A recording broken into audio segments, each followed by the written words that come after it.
What's going on, guys? Joe at Odyssey Off-Road. So I want to take this opportunity to do a review on these boots. Now, I am by no means an expert on riding gear, or do I claim to be, an insanely good motocross rider or ATV rider. Just a hobbyist, weekend warrior. But I'm 47 now. For the majority of my life, I wore work boots riding. Perfectly honest with you, like similar to those over there.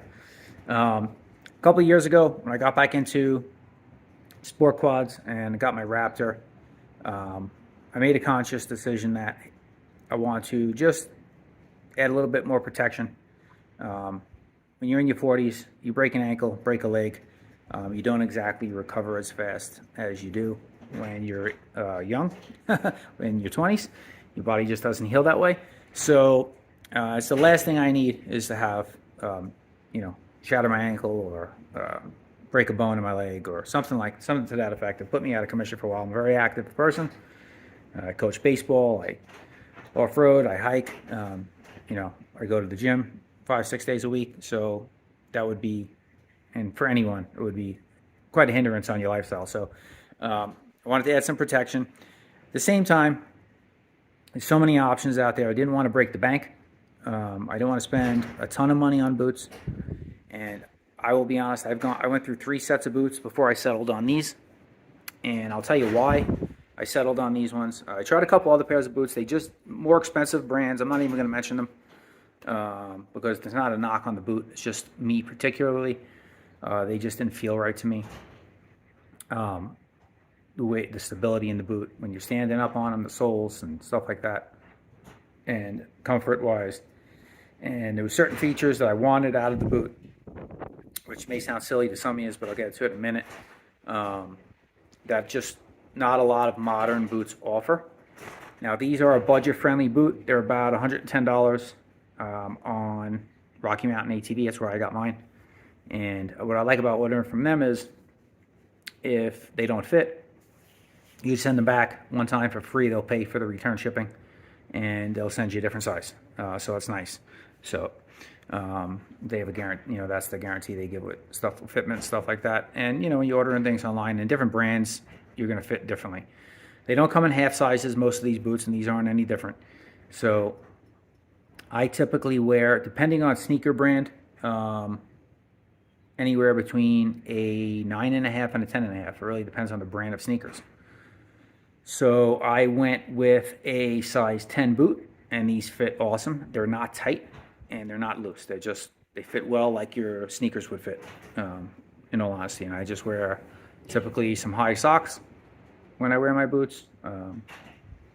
So if there's anybody out there that's kind of thinking about getting a set of boots, never wore boots before, I will tell you it is quite an adjustment, obviously, going from not wearing boots and being able to freely move your ankle and all that stuff to wearing a pair of boots. And the first complaint people have, and myself included, was, I can't move my ankle, I can't shift, this, that, and the other thing.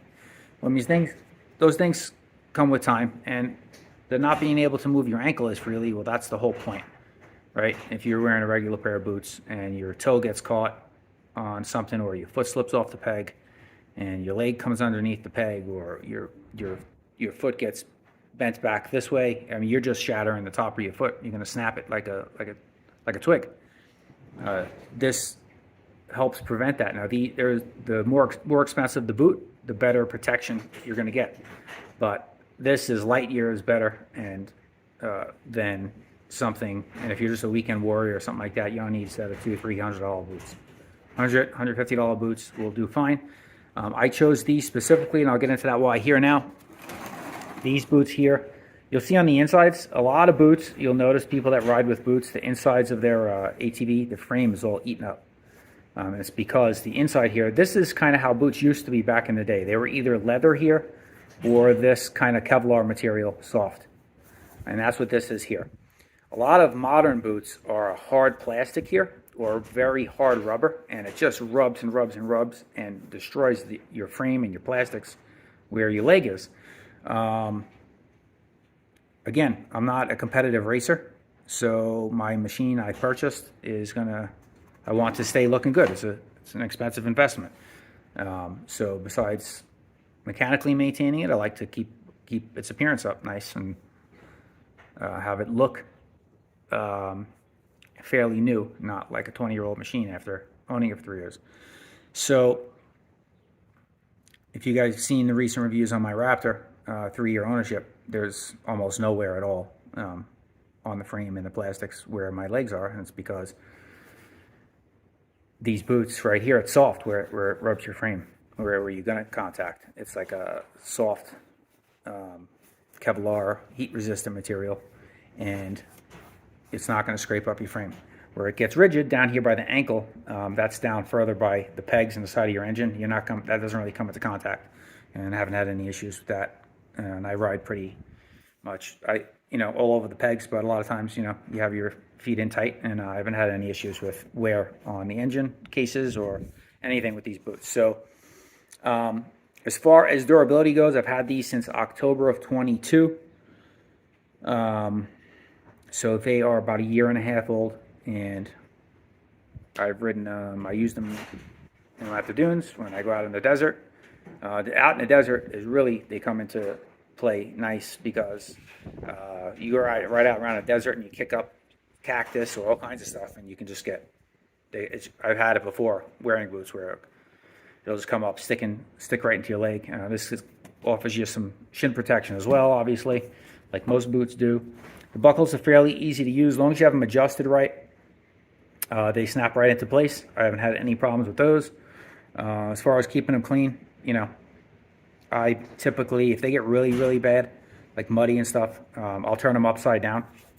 I put this over something and then power wash them so the water doesn't get on the inside, and then let them air dry that way, and then wipe them down. Or another good thing you can do too is take some glass cleaner, like in an aerosol, just spray the whole boot and then wipe it down with a rag, and that's it. I mean, maintain them is easy. If you keep them clean and the buckles clean, you'll see how easy they work. They're awesome. They fit well. I'll try them on for you. I'll show you like the flexibility part of it, and that's always a big thing for people. Right out of the box, they're gonna be a little stiffer always, but there's ways to break them in. There's videos online. They'll show you. You can search those. I'm not gonna teach you guys. I'm no expert on how to break into boots, but just a little common sense. I mean, it's like breaking in a baseball mitt. Bend it and fold it and twist it and work it in the areas that you're going to need a little bit of movement in to be comfortable, and it will work in, and it will loosen up a little bit. And over the 1.5 years I've had these, they have loosened up quite a bit. There's nice padding on the inside, so as long as you have the latches adjusted right, they're fairly comfortable on the inside. I haven't experienced any issues where they're digging into me. If you wear a pair of tall socks accompanied with the padding that they provide you inside the boot, they're fairly comfortable. They're not the most padded on the inside. I've tried on other brands. Alpine Stars boots particularly have a lot of padding on the inside, and maybe more comfortable right out of the box. I found them to be a little bit stiff, and unless you go up to the Alpine Star Tech 7s, which are really expensive, like almost a $400 boot, it's like a hard rigid, it's a dimpled plastic here, and that will just eat up your plastics in your frame. If you don't care about that, fine, but I do, again. So that's one of the reasons I like this boot, is because it's soft here on the inside and still offers the heat protection, and is still rigid and offers you protection to your leg. So I'll try them on. I'll show you the flexibility I get out of them. They're really not that bad at all, and they've held up great. And you'll see 1.5 years of use. There is no tears. The buckles are all still good. I've had a couple wipeouts thrown off the quad with these on, and they probably have protected my leg in an instance or two. So I was grateful to have them. And you'll see even on the pegs, after 1.5 years of riding, not all that chewed up. There's a little bit of wear, but still got a lot of life in the soles, and yeah, so good protection. They got the toe box. It's fairly comfortable for me. I have average feet, I guess. I don't know if they'd be considered wide or narrow, but I wear a regular shoe, and I don't have any problems with like the toes being crunched in the front. Some of the Italian brands I noticed, I've tried on some other brands, not Alpine Stars, but some other brands, Sedici, I want to say, or another one, something like that. The toe box is very narrow, I found on those in just trying them on at a local place that sells riding gear, and I needed to go up to like a size 11 for those to even fit comfortably. So just again goes back to where they all size differently. These fit pretty true to size, I think. So that's a good thing. But enough talking. Let me get them on. Let me show you how they fit and how much flexibility and movement you get out of them. And you guys can kind of decide for yourself if they're a good boot for you. But I think they're a nice boot, especially on a budget. All right, guys. So you'll see. Got the boots on. Hope you like my beautiful legs. I don't have pants on, but just for the sake of the video here to kind of show you, you can see there's quite a bit of mobility. I can bend them at the ankle. I can walk with them nice. You know, no hindrance to my walking at all. And shifting, I don't have any problems. I get on my quad, and if I got to shift, I can pick up my ankle a little bit there, move it. You'll see where it's bending in the middle. Adjust enough to get you shifting. One thing you'll want to do right off the bat, you'll see how much they bend when you're walking and moving. And then even the toes, very little bit, but they will give a little. And that's really all you want. As long as the ankle's got a little bit of movement forward, that's really what you need. They will move back a little bit, but they do stop you because they don't. That's to help you from hyperextending your ankle and your Achilles tendon. You don't want to damage that, so that helps prevent that. So you don't want to be able to go too far back, but they do offer some flexibility and some mobility. Some of the higher end boots will have like a hinge system on the inside. These don't have that, but it just bends and flexes there. And like I said, it's fairly comfortable. You have these latches here on the cheaper boots like this, but they don't have the hinge. If you have these adjusted incorrectly, or maybe even too tight right here on these ones, then when you bend, you may feel it digging in a little bit. But I have these set to, they're snug. They're not moving, they're not loose, but they're not overly tight. I keep the top ones tighter, just for when my pants are in there. Keep everything snug right around your shin. And these down here, I just keep tight enough to where it takes the play out of them, and they're very comfortable. As far as your quad goes, you'll see on my Raptor, I adjusted the shifter up 1 notch. So you can just take the shifter off, put it back on the splines, 1 notch up till you get comfortable. Some people find they're comfortable with it as is, with the shifter in a lower position. I like it in a higher position. Makes it much more easier to get my boot under there and shift, because these are going to be taller, obviously, and more rigid than a regular sneaker. And sorry about the noise, but it is like 28 mile per hour, 30 mile per hour winds sustained right now. For some reason, it's crazy. And the garage doors are blowing like crazy. So, but yeah, they're comfortable boots. They're nice. And I mean, I've been out long rides with these all day long, multiple day rides, wearing them 2-3 days straight. And they're comfortable. Another added benefit to having the boots while you're riding is, I have found anyway, that my feet are less sore and my legs hurt less riding with the boots on a long day than if I'm wearing, like I used to wear, a pair of like work boots. And so that there is it, guys. Those are the MSR boots. MSR M3X is the model. And again, they have these on Rocky Mountain ATV, and I think I'm sure there's other suppliers that sell them. I just typically order everything from Rocky Mountain ATV, to be honest. So, good boots. They've been reliable, they've been durable, and comfortable. And that's the most important thing. You want the protection, but you also want to be comfortable. You don't want to be hurting.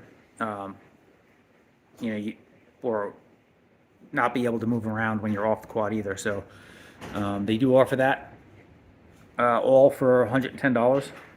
Obviously, yes, there is much better boots out there. But if you're not looking to break the bank and you're just a weekend warrior, these are great boots to consider.